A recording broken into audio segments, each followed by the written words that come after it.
যখন পাকিস্তানের শাসনাধীনে ছিলাম, অত্যন্ত যন্ত্রণাদায়ক শাসন ছিল। আমাদেরকে নানাভাবে তারা শাসন করেছে, আমরা সবাই এটা জানি।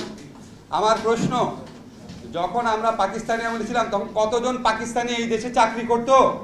আর এই স্বাধীন বাংলাদেশে কতজন ভারতীয় এই দেশে চাকরি করে? আমরা পত্রপত্রিকা করি 26 লাখ ভারতীয় চাকরি করে।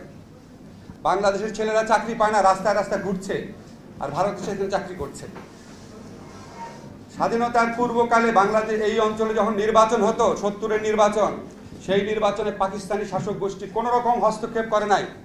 যদি করতো তাহলে তো বঙ্গবন্ধুর দল এরকম ভূমিধস বিজয় পেত না।